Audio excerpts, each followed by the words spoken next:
نحمده ونصلي على رسوله الكريم اما بعد فاعوذ بالله من الشيطان الرجيم بسم الله الرحمن الرحيم رب اشرح لي صدري ويسر لي امري واحلل عقدة من لساني يفقهوا قولي. ہماری گفتگو کا موضوع ہے قیامت کی نشانیاں. بحیثیت مسلمان ہم سب کا ایمان ہے کہ یہ دنیا ہمیشہ باقی نہیں رہے گی، ایک دن سب کچھ ختم ہو جائے گا، اور ایسا ہونا بھی چاہیے، اس لیے کہ ہر آغاز کا ایک انجام ہوتا ہے، ہر ابتدا کی ایک انتہا ہوتی ہے. جس چیز پر زندگی آتی ہے اس پر موت کا آنا بھی لازم ہے. ہم اپنے آس پاس اس کی بہت سی نشانیاں دیکھتے رہتے ہیں.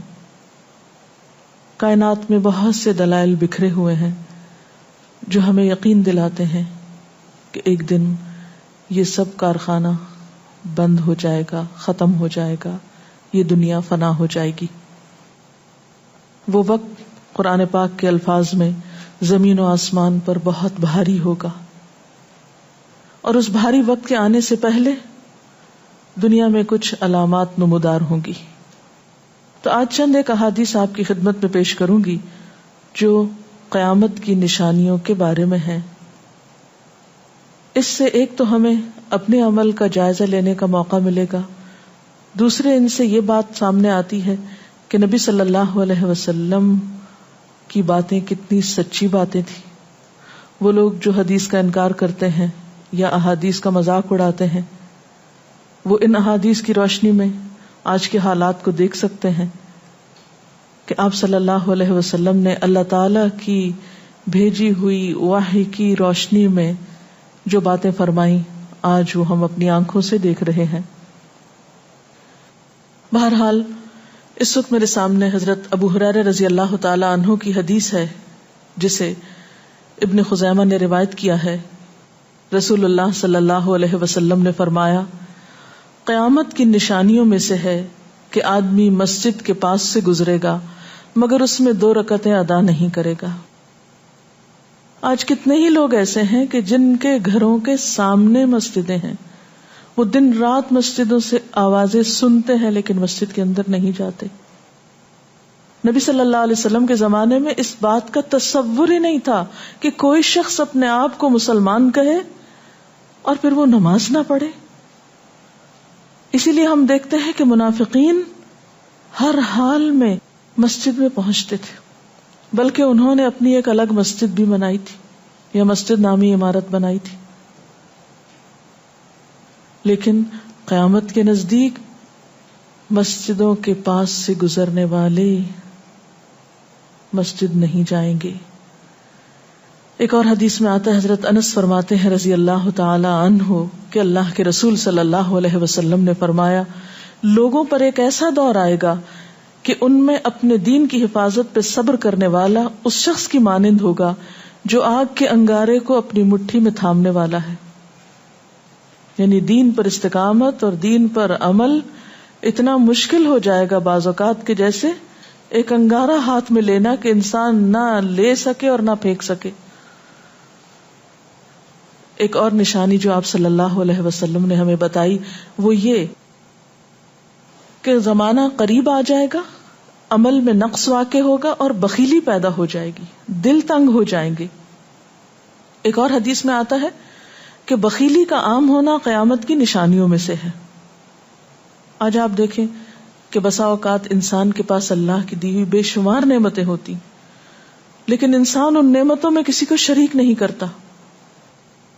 چھوٹی چھوٹی باتوں کو مائنڈ کر جانا، چھوٹی چھوٹی باتوں پہ ناراض ہو جانا، چھوٹی چھوٹی چیزوں کو حد سے زیادہ محسوس کر لینا، یہ سب کچھ شح کی وجہ ہی سے تو ہے، بخل کی وجہ سے ہی تو ہے. بخل صرف مال میں نہیں ہوتا، بخل تمام نعمتوں میں ہوتا ہے اگر ان میں اللہ کے دوسرے بندوں کو بطور شکر کے شریک نہ کیا جائے. ایک اور حدیث میں آتا ہے، مجموع الزوائد میں یہ حدیث روایت ہوئی ہے، رسول اللہ صلی اللہ علیہ وسلم نے فرمایا کہ لوگ سخت اور بخیل ہو جائیں گے، یعنی ان کے دل سخت ہو جائیں گے اور ان کے اندر بخل عام ہو جائے گا. ایک اور نشانی قیامت کی آپ صلی اللہ علیہ وسلم نے یہ بتائی کہ مساجد میں زیب و زینت بہت ہوگی، یعنی نمازی تو کم ہوں گے لیکن مسجدیں سجائی بہت جائیں گی. حضرت انس بن مالک کی روایت ہے، مسند احمد نے اس کو روایت کیا ہے، رسول اللہ صلی اللہ علیہ وسلم نے فرمایا قیامت قائم نہیں ہوگی یہاں تک کہ لوگ مسجدوں میں فخر و مباحات کریں گے، یعنی مسجد کے بنانے میں، اس کے سجانے میں، اس کی آرائش میں ایک دوسرے کا مقابلہ کرنے لگیں گے. ایک اور حدیث میں آتا ہے کہ قیامت کی علامات میں سے ہے کہ لوگ مسجدوں کو سجایا کریں گے، یعنی اللہ تعالیٰ کو نماز پڑھ کے خوش کرنے کی بجائے مسجد بنا کے سجا کے خوش کرنے کی کوشش ہوگی. حضرت ابو الدرداء سے روایت ہے کہ جب تم لوگ مسجدوں کو سجانے لگو، قرآن کو مزین کرنے لگو تو تمہاری بربادی ہے، کیونکہ قرآن پاک پڑھنے کے لیے آئے، محض سجانے کے لیے نہیں. آج آپ دیکھیں کہ بسا اوقات ہم اسے پڑھتے کم ہیں، سمجھتے کم ہیں، اس کے مطابق زندگی نہیں بسر کرتے، لیکن خوبصورت انداز میں سنہری الفاظ میں لکھوا کر گھروں میں سجا دیتے ہیں. تو قرآن پاک سجانے کے لیے نہیں آیا، وہ تو ہدی للناس ہے، ساری انسانیت کی ہدایت کے لیے آیا ہے، لیکن ہم نے اس کا بس اتنا ہی فائدہ اٹھایا کہ اسے خوبصورت انداز میں لکھ کے تاکوں میں سجا دیا. اسی طرح ایک اور نشانی کہ انسان حلال حرام کی پرواہ نہیں کرے گا.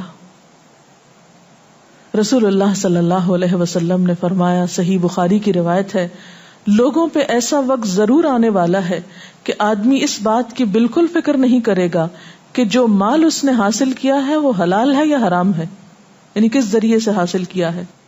ایک اور حدیث میں آتا ہے کہ قیامت سے پہلے سود پھیل جائے گا. ایک اور روایت میں آتا ہے کہ ہر شخص تک اس کا کچھ نہ کچھ غبار پہنچے گا، یعنی کچھ لوگ تو براہ راست اس میں انوالو ہوں گے اور کچھ لوگ انڈائریکٹلی اس سے متاثر ہوں گے.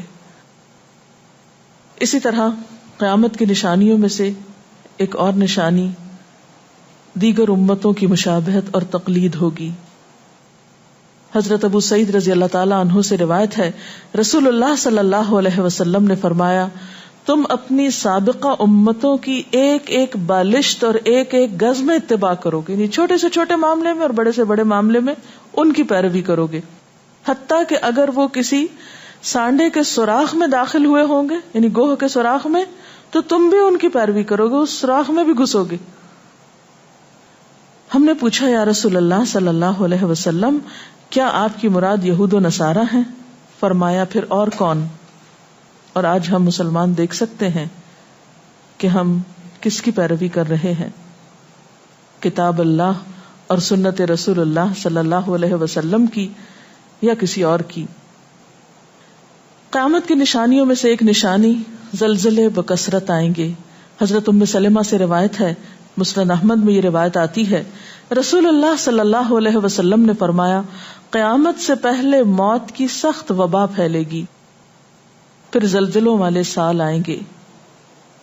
ایک اور روایت میں آتا ہے، قیامت کی نشانیوں میں سے ہے کہ ناگہانی موت کثرت کے ساتھ ہوگی، یعنی اچانک ڈیتھ، یکا یک بیٹھے بیٹھے فوت ہو گئے. امام بخاری نے اس حدیث پر کچھ شعر بھی لکھے ہیں جن کا ترجمہ ہے، فارغ وقت کو غنیمت سمجھ کر کچھ رکوع کر لو، یعنی فارغ بیٹھنے سے بہتر ہے کچھ نوافل پڑھ لو، قریب ہے کہ تیری موت اچانک واقع ہو. تم کتنے ہی صحت مند لوگوں کو دیکھتے ہو جن کی صحت مند جانیں اچانک فوت ہو جاتی ہیں، یعنی ختم ہو جاتی ہیں. حافظ ابن حجر عسقلانی جنہوں نے بخاری کی شرح لکھی ہے فتح الباری، وہ کہتے ہیں یہ عجیب اتفاق ہے کہ امام بخاری خود بھی اسی طرح اچانک فوت ہوئے تھے. یعنی اچانک موت جو ہے وہ کسی پر بھی آ سکتی ہے، کوئی نیک ہو یا بد ہو. ہم یہ نہیں کہہ سکتے کہ ہم بہت نیک ہیں یا ہم بڑے اچھے کام کرتے ہیں تو ہمارے ساتھ یہ معاملہ نہیں ہو سکتا، یہ کسی کے ساتھ بھی ہو سکتا ہے. اس لیے جو وقت آج ہمیں حاصل ہے، جو لمحات آج ہمیں ملے ہیں، ان کو غنیمت سمجھیں اور نیکی کے کام میں پیچھے نہ رہیں. پھر قیامت کی نشانیوں میں سے ایک نشانی یہ بھی بتائی گئی کہ لوگ جان پہچان والوں کو بس سلام کریں گے. عامر بن اسود فرماتے ہیں رضی اللہ تعالی عنہ کہ ہم حضرت عبداللہ بن مسعود کے ساتھ ایک مسجد میں گئے تو جماعت کھڑی تھی، پھر لوگوں نے رکوع کیا اور ہم بھی رکوع کرتے ہوئے ساتھ شامل ہو گئے۔ اتنے میں ایک آدمی آیا اور کہنے لگا، ابو عبد الرحمن، یہ عبداللہ بن مسعود کی کنیت ہے، آپ کو سلام۔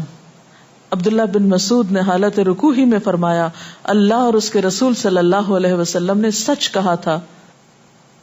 نماز کے اختتام پر کچھ لوگوں نے آپ سے پوچھا کہ آپ نے فلاں شخص کے سلام پر یہ کیوں کہا کہ صدق اللہ و رسول، اللہ اور اس کے رسول صلی اللہ علیہ وسلم نے سچ کہا۔ ابن مسعود نے فرمایا، میں نے نبی صلی اللہ علیہ وسلم سے سنا کہ قیامت کی نشانیوں میں سے ہے کہ سلام صرف پہچان والوں کو کیا جائے گا۔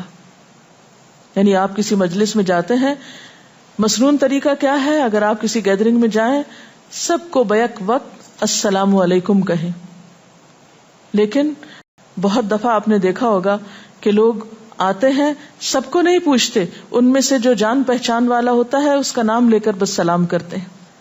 پھر اسی طرح ایک اور نشانی یہ کہ لوگ دعا اور طہارت میں زیادتی کریں گے۔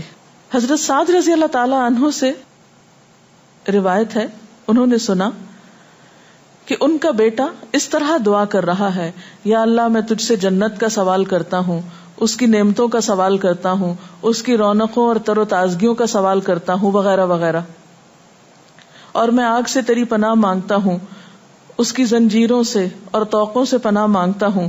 تو حضرت سعد نے فرمایا، تم نے اللہ تعالیٰ سے خیر کثیر کا سوال کیا ہے اور ضرر کثیر سے پناہ مانگی ہے، جبکہ میں نے رسول اللہ صلی اللہ علیہ وسلم سے سنا کہ ان قریب ایسے لوگ ہوں گے جو دعا میں زیادتی کریں گے۔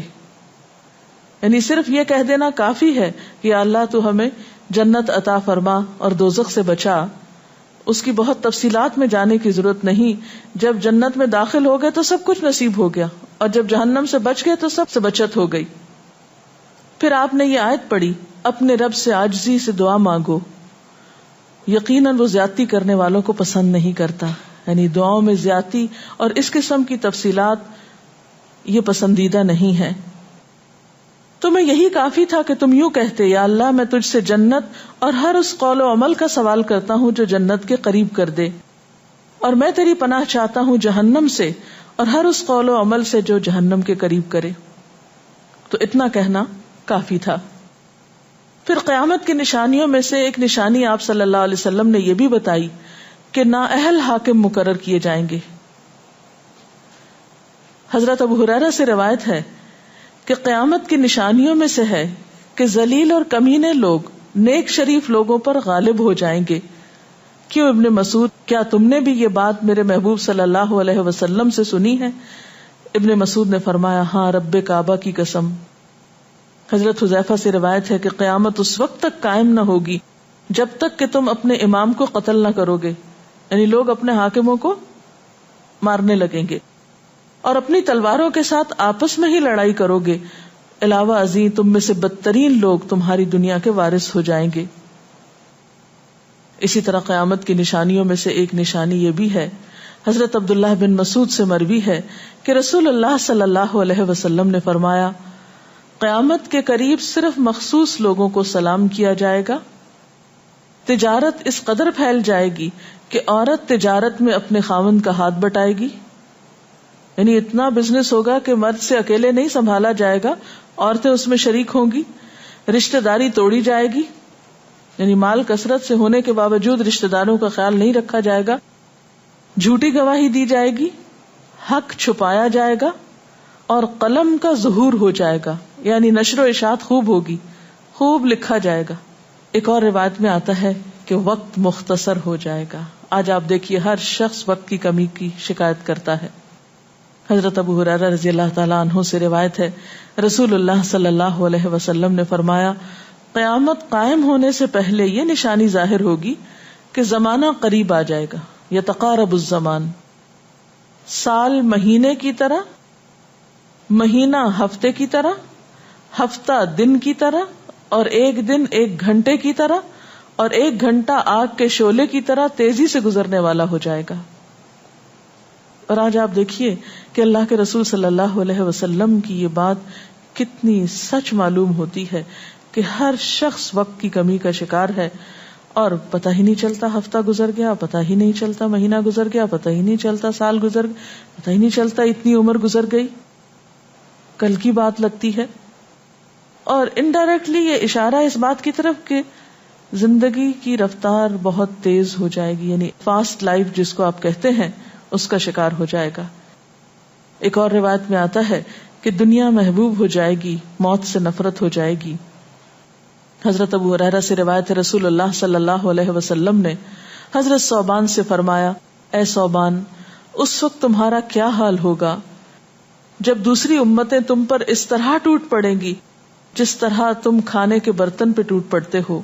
ثوبان نے کہا، میرے ماں باپ آپ پہ قربان، اے اللہ کے رسول صلی اللہ علیہ وسلم، کیا اس وقت ہم تعداد میں کم ہو جائیں گے؟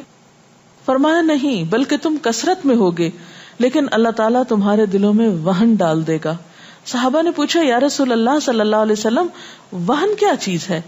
آپ نے فرمایا، دنیا سے محبت اور جہاد سے نفرت. اور ایک روایت میں آتا ہے، دنیا سے محبت اور موت سے نفرت. اسی طرح نیک لوگ آہستہ آہستہ کم ہو جائیں گے. رسول اللہ صلی اللہ علیہ وسلم نے فرمایا، نیک لوگ یکے بعد دیگرے رخصت ہوتے جائیں گے، فوت ہوتے جائیں گے.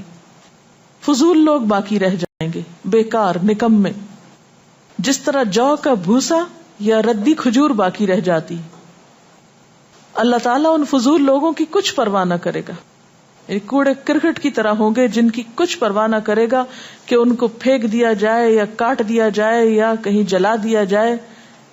ایسے لوگوں کی اللہ تعالیٰ کو کچھ بھی ضرورت نہیں ہو. حضرت عمرو بن شعیب اپنے والد سے اور اپنے دادا سے روایت کرتے ہیں، رسول اللہ صلی اللہ علیہ وسلم نے فرمایا، لوگوں پر ایک ایسا وقت آئے گا کہ ان کی خوب چھانٹی صفائی کی جائے گی تو فضول لوگ باقی رہ جائیں گے اور نیک لوگ ختم ہو جائیں گے. پھر آپ نے اپنے دونوں ہاتھوں کی انگلیوں کو آپس میں ملا کر فرمایا، اس طرح ان کے وعدے اور امانتیں خلط ملط ہو کر رہ جائیں گے اور وہ اختلافات کا شکار ہو جائیں گے. یعنی نہ ان میں وعدوں کا پاس ہوگا، نہ امانتوں کی ادائیگی کا احساس ہوگا، اور وہ ایک ہی چیز جانیں گے اور وہ لڑائی جھگڑا، اختلافات. کیونکہ کوڑا کرکٹ ہے نا، کوئی وزن تو اس کا ہے نہیں، کوئی اصول تو ہے نہیں، کسی نیک کام میں استقامت تو ہے نہیں، بس جدھر کو پانی جا رہا ہے اس پہ بہ رہے ہیں، ہوا چل رہی ہے اس پہ اڑ رہے ہیں. تو ایسے نکمے اور بیکار لوگ باقی بچیں گے اور پھر ایک دن دنیا اپنے اختتام کو پہنچ جائے گی. ہر گھر میں فتنہ داخل ہو جائے گا. حضرت عوف بن مالک فرماتے ہیں کہ میں غزوہ تبوک کے موقع پر رسول اللہ صلی اللہ علیہ وسلم کی خدمت میں حاضر ہوا جبکہ آپ اس وقت چمڑے کے ایک خیمے میں تشریف فرما تھے. آپ نے فرمایا، قیامت کی 6 نشانیاں گن لو. پھر ایک ایسا عام اور تباہ کن فتنہ ہوگا کہ عرب کا کوئی گھر بھی اس کی لپیٹ میں آنے سے محفوظ نہ رہ سکے گا. تو اللہ تعالیٰ سے دعا ہے کہ وہ ہمارے ایمان اور عمل کی حفاظت فرمائے اور ہمیں نیکی کی توفیق عطا فرمائے، اپنی ذمہ داریوں کو صحیح معنوں میں پورا کرنے کی توفیق عطا فرمائے. اگر آپ کے ذہن میں کوئی سوال ہو تو آپ کر سکتے ہیں. جو لوگ قیامت کی ان علامات کا مذاق اڑاتے ہیں اور کہتے ہیں کہ یہ حالات تو بہت عرصے سے ہیں، قیامت آنی ہوتی تو آ چکی ہوتی، تو ہم کیا کر سکتے ہیں، انہیں کیسے سمجھا سکتے ہیں؟ دیکھیے کہ جو لوگ مذاق اڑانے پر تل جاتے ہیں ان کا کوئی علاج نہیں. نبی صلی اللہ علیہ وسلم کے زمانے میں بھی ایسے لوگ موجود تھے جو دین کے شاعر کا مذاق اڑاتے تھے. قرآن نے ایسے لوگوں کو منافق بتایا ہے. اور بات یہ ہے کہ جب قیامت آئے گی تو پھر کسی سے پوچھ کر نہیں آئے گی، اس کا وقت تو اللہ تعالیٰ کو معلوم ہے، اور جب آ جائے گی تو کوئی اس سے فرار حاصل نہیں کر سکے گا. آج ہمیں اللہ تعالیٰ نے اختیار دیا ہے، چاہیں تو کسی چیز کو مانیں اور چاہیں تو انکار کر دیں، لیکن جب اصل حقیقت سامنے آئے گی تو پھر ہم انکار نہ کر سکیں گے. آپ نے بتایا کہ قیامت کی نشانیوں میں ہے کہ طہارت میں بھی زیادتی کی جائے گی، تو اس سے کیا مراد ہے؟ اس کا معنی یہ ہے کہ لوگ طہارت حاصل کرتے وقت وسائل یا ریسورسز کو بہت ضائع کریں گے. مثلاً یہ کہ وضو کرتے وقت بہت زیادہ پانی لنڈھانا، بہت صابن گرانا، اسی طرح نہاتے وقت بہت پانی ضائع کرنا. نبی صلی اللہ علیہ وسلم کے زمانے میں پانی کی قلت بھی ہوتی تھی، لیکن اس کے باوجود آپ صلی اللہ علیہ وسلم کی تعلیمات میں ہے یہ بات کہ ایک شخص کو آپ نے فرمایا تھا کہ خواہ تم دریا کے کنارے بیٹھے ہو پھر بھی وضو کے لیے اتنا ہی پانی لو جتنا تمہاری ضرورت ہے، یعنی بہت زیادہ پانی ضائع نہ کرو. آج ہم دیکھتے ہیں کہ بہت سے وسائل کے ذریعے پانی کا حصول بعض علاقوں میں بہت آسان ہو گیا ہے اور لوگ بہت ناقدری کے ساتھ پانی ضائع کرتے ہیں. مثلاً بعض دفعہ دیکھا گیا ہے کہ برش کرنے کے وقفے میں ٹیپ کھول دی جاتی ہے، بعض اوقات 5 منٹ تک ٹیپ میں سے پانی بہتا رہتا ہے اور آرام آرام سے لوگ اپنی طہارت اور صفائی کا اہتمام کرتے رہتے ہیں. تو کسی بھی طرح کے وسائل کو ضائع کرنا جو ہے وہ اسلامی تعلیمات کے خلاف ہے، خواہ وہ دین کے کسی کام کے کرنے میں ہی کیوں نہ استعمال کیے جائے، وضو جیسی چیز میں ہی کیوں نہ استعمال کیے جا رہے ہوں. تو طہارت میں مبالغہ آرائی کا مطلب یہی ہے، وسائل کا ضیاع. دعا میں زیادتی کا مقصد کیا لمبی دعاؤں کا بھی مراد یہ ہوگا؟ اصل میں دعا تو حسب ضرورت کی جا سکتی ہے، حسب موقع. کبھی آپ کے پاس وقت زیادہ ہوتا ہے تو آپ دیر تک بھی دعا کر سکتے ہیں، مخصوص اوقات میں، مخصوص قبولیت کی جگہوں پر. لیکن سنت کے طریقے سے ہٹ کر مبالغہ آرائی کے انداز میں دعا کرنا اور پھر ردیف قافیے ملا کر دعا کرنا یا شعر و شاعری کے انداز میں دعا کرنا، ان چیزوں سے منع کیا گیا ہے. وآخر دعوانا ان الحمد للہ رب العالمین. سبحانک اللہم وبحمدک نشہد ان لا الہ الا انت نستغفرک ونتوب الیک. والسلام علیکم ورحمۃ اللہ وبرکاتہ.